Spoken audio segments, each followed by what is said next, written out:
What's going on, guys? This is Chosty here, and today I'm bringing you my Week 7 team analysis for the PPL. So first things first, we're not actually playing Juan, but we're playing his team in the Amityville Haunters.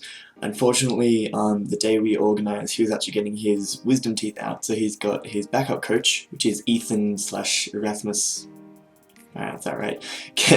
Gaming, who is a coach in Division 1, and he is actually very, very scary. I do have a fairly good team matchup though, so hopefully that goes well. But if you look at the current league table there, you can see that we are sitting in 3rd place, but not by much. There are a lot of teams who are really, really close still, and obviously we still got those two who are ahead of us. But luckily they play each other late in the season, so if we can keep winning, then we have a chance to make the top 2, basically, because we have a very nice differential compared to everyone else in the league, apart from Kelly.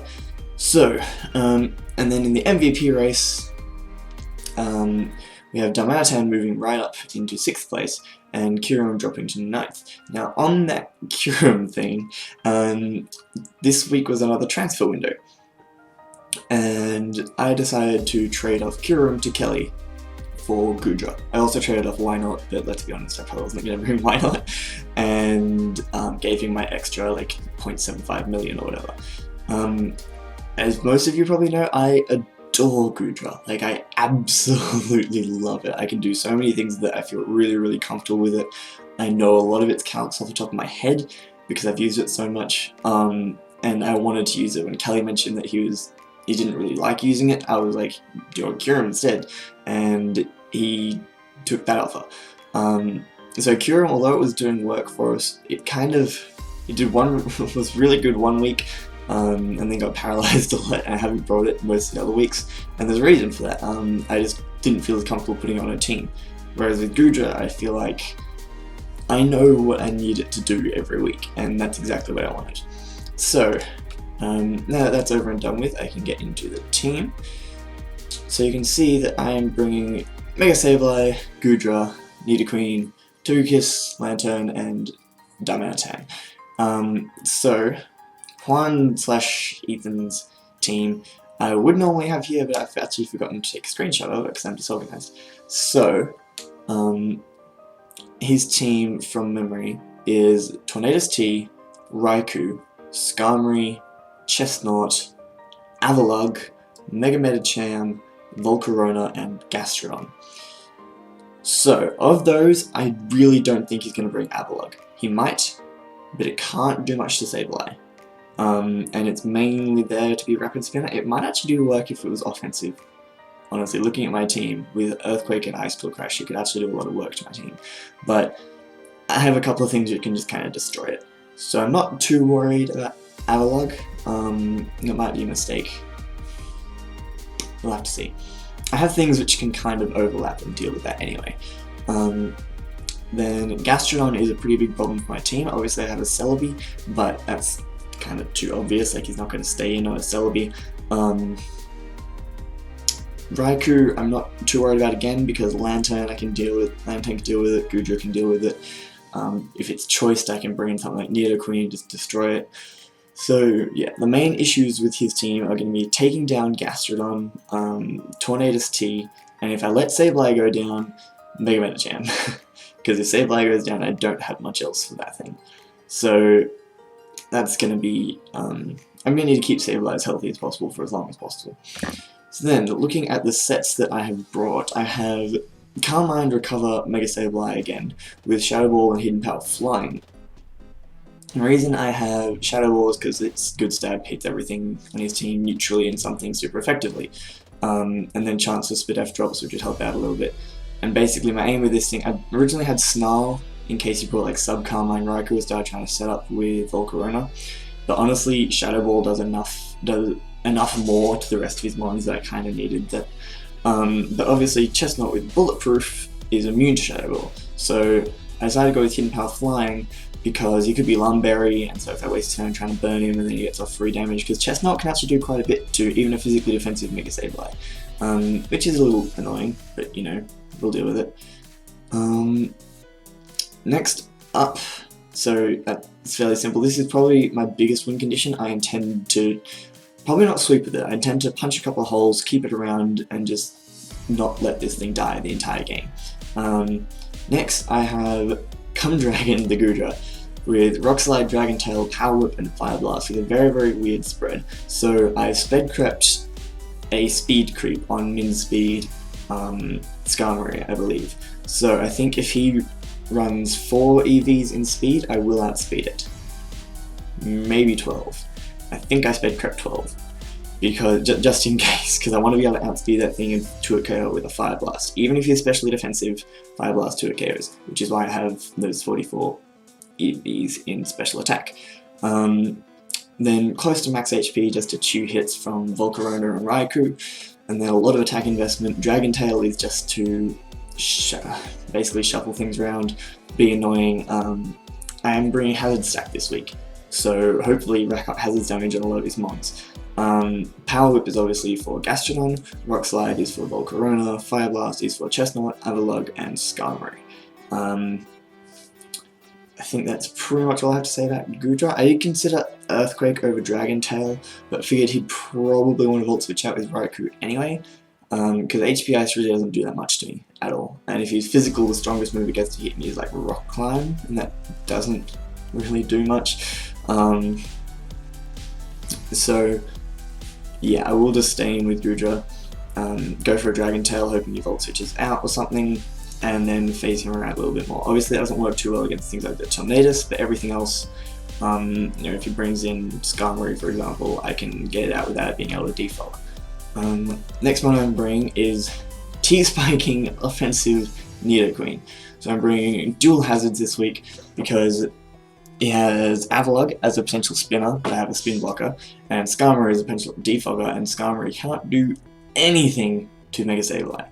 So if he chooses to bring in Skarmory and try and defog, I'm going to set up on his face. And there's absolutely nothing you can do about that. Because once Sableye gets to +1, it's basically down to things having to be Specs or Banded to a KO. And if they have to be Specs or Banded, they lose a lot of coverage. I can switch other things in for free, that kind of stuff. So, bring Toxic Spikes because I want to be able to wear down things like the Gastrodon. It also helps against Raikou, it helps against Chestnut, for example, Avalugg if he decides to bring it, Mega Medicham, a bunch of things which I probably wouldn't be able to burn anyway because he'll try and switch them out on Sableye, obviously. And hopefully just wearing his entire team down because he doesn't have a Cleric. So if I can get as many things poisoned as possible, that's good. Stealth Rock is there also for chip damage because, like I said, it doesn't have a Cleric, it doesn't have a reliable recovery on a lot of his mons. Like Raikou, actually that's kind of it, because Chestnut and Skarmory and Gastrodon and Avalugg all do. Basically it's Raikou, in case it's leftovers Raikou. He also doesn't have a poison type, so he has no easy way to get rid of T-Spikes. Again, I have a little bit of speed, like the last little bit in speed, just in case he sped crept me on something like Chestnut. Not that I can really do much to Chestnut, but it's just basically there. If he decides to speed creep in speed Nidoqueen, that'll be a speed tie actually. I'm going to change that real quick. Yeah, so if he decides to speed creep min speed Nidoqueen, I'll outspeed something, basically, because the HP EVs aren't helping too much by that point. And then Thunderbolt is to hit basically the Skarmory. It also hits Tornadus, which could switch in on me, particularly if it's like AV Tornadus. So I decided to go with that rather than Flamethrower, because obviously Flamethrower would allow me to hit Avalugg and Chestnut as well, but it doesn't allow me to hit Tornadus. And then I have Earth Power because it can hit Raikou really, really, really hard. And it also will 2-hit KO a physically defensive Gastrodon. I wanted Sludge Wave. If I had Sludge Wave and T-Bolt, I'm walled by Gastrodon. With Earth Power and T-Bolt, I'm walled by Chestnut, but I really don't see him bringing in Chestnut on a Nidoqueen because, Sludge Wave is a thing. So hopefully, maybe after he's scouted up my set, he'll know he walls me, but I'm not too particularly concerned about that. If the switch is obvious, I can predict around it. And one of the things that I do have that takes on Chestnut reasonably well is Togekiss. Now I believe the only thing from Chestnut that would 2-hit KO this Togekiss is a Banded Stone Edge. And if he brings Banded Stone Edge, then you know, I can switch back into Nidoqueen or Sableye. So I don't know, I should be more worried about Chestnut, honestly. But I have a full Cleric, fully bulky Togekiss with Wish, Air Slash, Heal Bell, and Protect. Heal Bell is in case I don't get my Mega off early enough with Sableye, I let it get burned by Scald, maybe, or something gets a Toxic on it. Same with the rest of the team, any burns, Toxics that get dropped, I can heal them off, including on this thing. Wish, because I want to be able to Wish Pass into things like my Goodra, into Nidoqueen, potentially into Sableye, depending on what happens. You know, if it's at low health and I can bring it on something that will just live and then get it a whole bunch of health back, that'd be nice. Lantern, Darmanitan, all these things like having a Wish Passer, so it's a perfect way to bring it. And then Protect just in case I need that recovery on Togekiss. Air Slash is just good coverage against his team, it hits Medicham, which this thing can kind of deal with.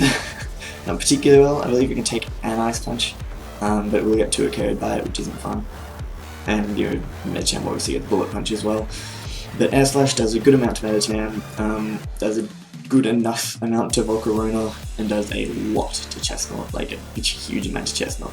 Other than that, it's basically there so I can, with the poison damage racking up, flinch Gastrodon to death, for example. Or things like that, you know. Air Slash flinches, I'm owed a few, so we'll see how that works out. Next we have an offensive, that should be Expert Belt. I did change that, but he didn't save. Expert Belt Dory. The reason I'm running Expert Belt over Specs, like you just saw there, is because I want to be able to bluff the damn choice. So go for Volt Switch as he brings in Gastrodon, then switch out, that kind of thing, until I've worn it down a little bit and can OHKO with an HP Grass. It also means that he might bring in something for free thinking that I am choice and I can change out my moves and absolutely annihilate it. I say absolutely annihilate, it's still a pretty pathetic special attack stat, but you know, it's good enough. We're going max special attack modest, again that same speed creep that you saw on Goodra for the Skarmory, because I want to be able to outspeed Skarmory, obviously. Ice Beam hits things like Tornadus, even have Volt Switch for that. It hits Chestnut mainly. HP Grass obviously with Gastrodon, Scald because Scald burns are nice and it does good damage to everything, and Volt Switch for Initiative and for Tornadus. Scald also hits Volcarona, not that I'll likely stay in on Volcarona because you know, Giga Drain, but yeah. Fairly standard offensive Lantern. And then the completely out of the fucking blue, non-standard, ridiculously stupid set that I'm bringing this week is that. Zen Mode Power Herb Solar Beam Darmanitan. Do you get Psyshock actually? Because I would like to run Psyshock. You did not, that's unfortunate. Okay, basically, my aim is to bring this in, hope that his main switch in is Gastrodon, right? Physically defensive Gastrodon can take any hit from even a banded Darmanitan, so you shouldn't be too worried about it. So I go for sub, then waste a turn going for Flamethrower or Psychic or something, sub again as you keep breaking my subs. When I get down to 25%, which you'll notice I have an HP number that is divisible by 4, I will actually check that it is. I'm pretty sure it is. Yeah, 45. So exactly divisible by 4, so each time I sub, it's taking exactly a quarter of my health away, bringing me down to after 3 subs, or 1 rock switching, 2 subs, that kind of thing, I'll be in Zen mode. Now with this speed investment in Zen mode, in a modest nature, I should still be outspeeding Chestnut, Avalugg, Skarmory, and Gastrodon. That's basically his entire War Core. And if you think about it, the things that I wouldn't outspeed otherwise, so unless I bring a Scarf Darmanitan, I'm not outspeeding Raikou, Tornadus, Mega Medicham, or what's the other one on his team?